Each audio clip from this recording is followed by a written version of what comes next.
Kuzuzangpo, welcome to Bhutan This Week. My name is Kulaute Kuragai. Our top stories this week. His Majesty the King returns to the capital after southern tour.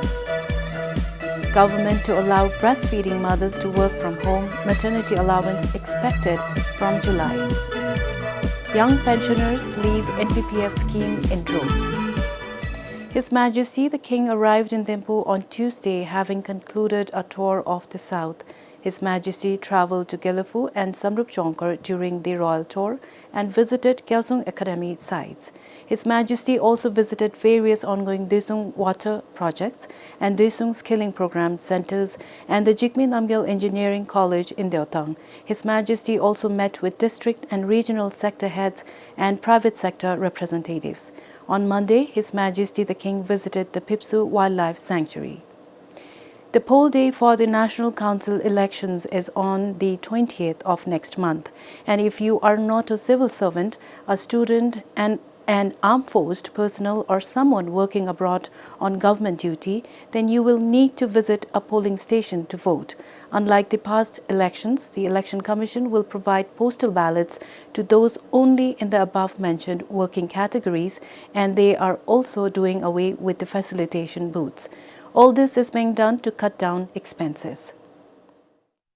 According to the Election Act of the Kingdom of Bhutan 2008, diplomats and persons working in embassies, people residing abroad on special government duty, civil servants, members of the armed forces, students and trainees, those on election duty, and dependents of diplomats and persons working in the embassies and civil servants are eligible for postal ballot.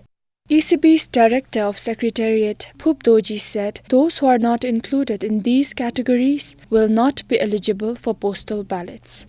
Moreover, the Commission will not be providing the facilitation booths. The facilitation booths were initiated in 2018 to facilitate the registered postal voters and reduce the incidence of postal ballot rejection. Now we thought this is an opportunity where people who reside in the towns will have an opportunity, reason to go home, meet your relatives, see your your own constituency. So people must be waiting an election. They would take it as a reason for going home. Nevertheless, the Commission is optimistic about a good voter turnout. Earlier 3 rounds of parliamentary elections and 3 rounds of local government elections, and now with that time period maturity of the Bhutanese about the democracy and importance of the election voting, we always look forward that the election voter turnouts would be better each time, but we cannot guarantee it. It all depends on how people take it. The registration for postal ballots will end on Wednesday. Kinzang Haden, PBS News. Registered private money lenders will now be able to charge an interest rate of up to 18% per annum to borrowers according to the new private money lending rules. The old rate was 15% per annum. The Royal Monetary Authority, RMA, recently revised the 2021 rules and regulations. According to the revised rules, a person wishing to lend money has to obtain a registration certificate from the RMA after paying a fee of 2,500 ngitam. The individual will then have to apply for a trade license from the Department of Trade before being licensed by the RMA. Registered license holders can lend up to 500,000 ngitam to a single borrower. The private lenders will not be allowed to borrow money from financial service providers, including individuals. Meanwhile, almost all monetary cases in the courts involve people lending money without a license, according to the Supreme Court. If registered private money lenders are found making fraudulent agreements in violation of the new rules, the person will either be penalized or the registration certificate will be cancelled. Likewise, if an unregistered person lends money, the person will be fined minimum wage between 15 to 30 years and will be liable for misdemeanor. People can lodge written complaints to the RMA's Consumer Protection Unit regarding individuals carrying out private money lending business in contravention to the rules and regulations. Tashiangdan, PBS News. The government is looking at the possibility of providing maternity allowance and flexi timing for working mothers after childbirth. This will be under the 1,000 Golden Days initiative, which refers to the start of pregnancy to a child's second birthday. The finance minister shared about the plans at a recent awareness campaign for marginalized groups in Thimphu. The government hopes to address the declining fertility rate in the country. At the awareness campaign for marginalized groups organized by the Bhutan Center for Media and Democracy, the finance minister said that once the flexi timing initiative is rolled out, breastfeeding mothers will be able to work from home. Details on the policy has yet to be shared to the public. Nowadays, if we ask women about the number of children they have, they tell us that they just have one child. They talk about the challenges they face when they have to raise more than one child. Furthermore, they say that their livelihood would be affected if they stop going to work. We are hoping this will help address the issue. Most people the BBS talked to are looking forward to the initiative. It has been more than 4 years since the ruling party, Truk Yamrup Thokpa, first promised to provide maternity allowance and ensure conducive environment for mothers to support breastfeeding. Most women, even if they want to give birth, face problems in catering to their child's needs, especially after birth. The initiative would greatly benefit women, and it will also help them give more time to their infants.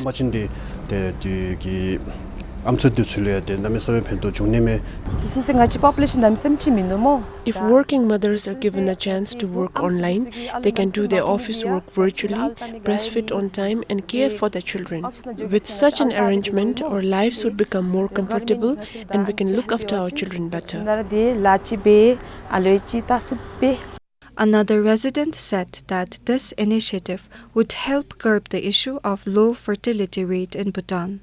Through online, population in Bhutan is generally low. The primary reason for most working women not giving birth is that they face problems when it comes to finding someone who has to look after their children. If the government is going to help us, we can stay home, complete our work, and also look after our children. The finance minister also said that the government is also working towards providing maternity allowance from July of this year. The government previously cited lack of budget for not being able to implement the maternity policy on several occasions. The government in 2018 campaigned to provide a maternity allowance for the 1,000 golden days of a child to all mothers. Tashiangdan, PBS News. For the first time, the pending court cases in the country saw a drop in the last 2 years. The number of pending court cases in 2021 has been one of the lowest since 2016. According to the 2022 Annual Judicial Report, last year saw the number of cases drop by 27. The judiciary attributes this to the changes made in response to the transformation the country is going through. The total cases pending for 2021 stood at 1,806, and it dropped to 1,779 last year. These numbers are significantly lower than the average of about 2,500 pending cases recorded since 2016 and 2020. According to the Registrar General of the Supreme Court, the implementation of the Judicial Strategic Plan 2022 to 2032 helped the cause. We have come up with so many SOPs, standard operating practices, and also guidelines to streamline the process, judicial process, at the time of delivering the judicial services. The Registrar General added that performance review was also introduced, where judges are held responsible if there are more pending cases. He also attributed the drop in the number of pending cases to the introduction of virtual hearings, especially during the pandemic. The UNDP has funded this e-litigation project, and we have distributed a screen and all these the recording equipments to the entire courts, and we can hear a lot of parties without having appearing to the court in person. However, district and Dungkhak courts in Thimphu and Phinsuling continue to record the highest number of cases. According to the report, more than 8,000 cases were registered last year. Karmasam Wangda for PBS News. The Paro police have forwarded the case of an Indian woman who illegally boarded a Druk Air flight in January of this year to the Paro District Court. She has been charged with 4 counts of petty misdemeanor. The woman tried to board a Druk Air plane bound for Bangkok in Thailand after producing an old boarding pass. The 37-year-old woman was charged with larceny, deceptive practice, theft of services, and for illegally entering the country. On January 30th, she boarded a Bangkok-bound flight with an old boarding pass. According to sources, the woman picked up a used boarding pass from one of the counters at the airport. She was charged for larceny for this act. For illegally crossing the immigration checkpoint in Phinsiling border gate, she was charged with illegal immigration and deceptive practice. Throughout her journey from Phinsiling to Paro and until the airport, she travelled in taxi and stayed in hotels. Since she did not pay for these services, she has been charged with theft of services. According to Section 13 of the Penal Code of Bhutan, a defendant convicted of a petty misdemeanor shall serve a minimum prison term of 1 month and maximum 1 year. According to sources, the woman travelled to Sikkim in India and to Nepal before coming to Bhutan. Sources say she learned about Bhutan through the internet. The woman only had some change of clothes and did not possess any cash on her during the arrest. For Namgyewang Chukin Paro, Tsering Diki for PBS News. 2022 saw a record number of people leaving their jobs for opportunities elsewhere. Similarly, the National Pension and Provident Fund saw a significant increase in young pensioners leaving the pension scheme. The 2022 data from the NPPF saw over 2,000 members who contributed less than 5 years of service leave the pension scheme. Over 3,500 pension members left the pension scheme last year. Members with less than 5 years contribution make up more than 60% of those who left the pension scheme. Records with the NPPF show over the past 5 years, members with less than 5 years contribution consistently left in huge numbers. 2018 saw over 400 people leaving, more than 440 left in 2019, over 600 in 2020, and 570 plus in the year 2021. Meanwhile, members living in the other age groups remained fairly constant. Members with 20 years or more of contribution also make up the bulk of those leaving the pension scheme. Last year saw over 500 people with 20 years or more of contribution leave. On the other hand, as of December last year, the NPPF has close to 69,000 active members. The number of active members is an increase of over 2,000 from the previous year. The NPPF received more than 900 million yutam in Provident Fund contribution from the employers and members from July to December last year. While pension paid to some 9,300 pensioners account to over 80 million yutam. Of the total active members, more than 40,000 are public servants and more than 13,000 are from the armed force. Similarly, there are more than 2,000 from the private sector. Tsering Diki for PBS News. Expressing concerns over the increasing fuel and maintenance expenses of the Geok utility vehicle, local leaders in Samsi raised the issue in the Dzongkhok Tsoktu recently. Several GUPs claimed that the most of the Geok Bolero currently is in bad shape and needs frequent maintenance and repair. This is the Geok utility vehicle of Denchuka, one of the remote Geoks in Samsi. Experiencing frequent breakdowns, the Bolero pickup truck is undergoing major maintenance today. According to the driver, the utility vehicle has to cover over 16 villages in the Geok and other parts of the district for various Geok-related works.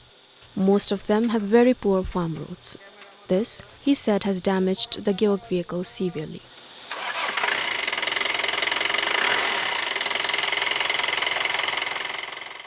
Concerned over the matter, the Denchuka Geok administration raised the concern at the Dzongkhok Tsoktu yesterday.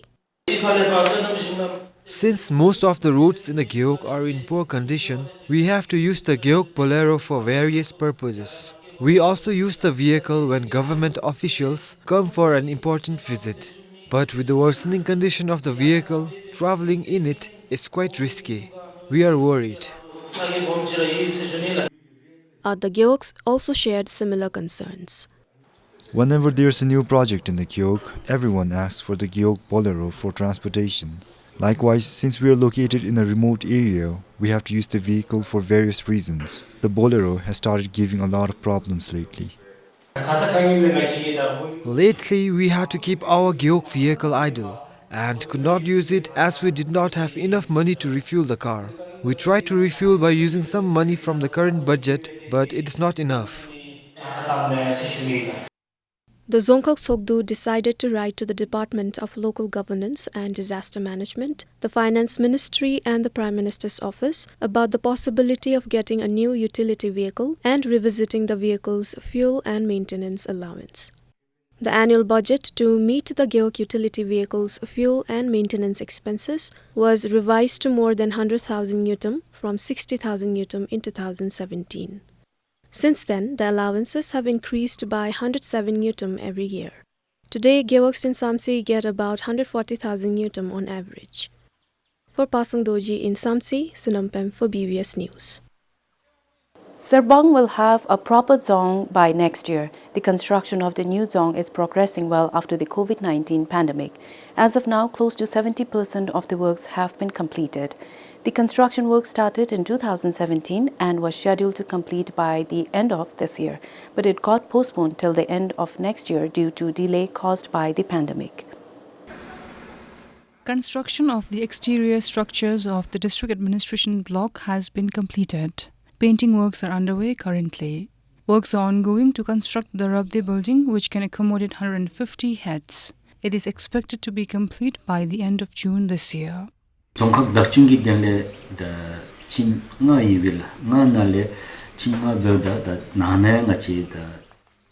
district administration has 5 blocks. We have almost completed the partitioning work of the offices. We have started ceiling works and have yet to install telephone lines, power lines and fire alarm system. We have somewhat started these works. For the administrative block, we have completed around 90% of the works. For Rabde, we hope to complete exterior structures including construction of Utse and Kunre by the end of the financial year in June this year. RCC structural and structure He added that the project is expediting the works so that the district's administrative offices can move inside the new zone by the end of next year. Remaining works such as the construction of Tendetha, Nekhang, boundary wall and site development are to be carried out in the second phase.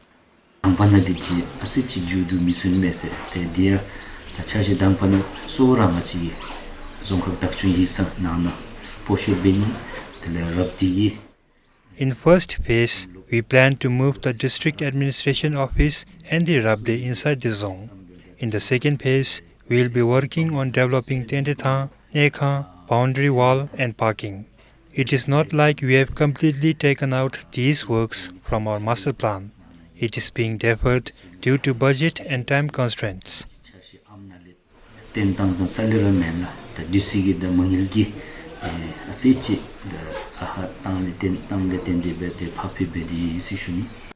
Sarpong Zong is being constructed on an area spanning over 11 acres. It is estimated to cost 1 billion ngutam with fund support from the Indian government.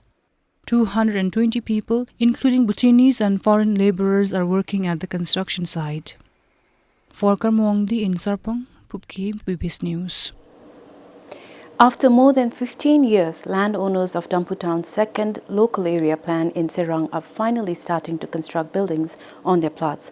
The municipal office lifted the construction moratorium towards the end of last year. This was done after the final land demarcation and plot validation works. Damputan has 3 local area plans. Except for core Dampu town, a construction moratorium has been in place for the remaining parts of the second local area plan since 2008. This was to carry out proper planning. With constructions allowed since a few months ago, 2 plot owners having land along the Serbrong-Wangdi highway have started constructing houses. We have been waiting so long, since 2004. Now it is approved by the Thongde. I think we have to construct the building. However, landowners whose plots are away from the highway will have to wait till the municipal office constructs internal roads. The office has proposed a budget to construct public infrastructure in the area. The second town planning area will have a proper drainage and sewage system. It will also have street lights and 2 recreational parks, one each for elderly people and youth. We have listed and requested budget for all the public facilities that needs to be constructed in the second local area plan. We cannot construct all of them immediately since the construction was approved only a few months ago. But we will construct them in a phase-wise manner in the coming financial years. With over 300 plots, the second local area plan has the most number of plots among the 3 local area plans. It stretches from Dampu Hospital till the Druk Petroleum Corporation's fuel depot. Though infrastructure's development has yet to start in the first town planning area, constructions are approved in plots nearby the highway. The municipal office has proposed a budget to start planning works. Meanwhile, there is no restriction on construction in the third local area plan. Several buildings were already constructed and some are under construction. For Prema Thewang in Sirang, Divika Pradhan, BBS News. That is all we have for this week. Thank you for watching.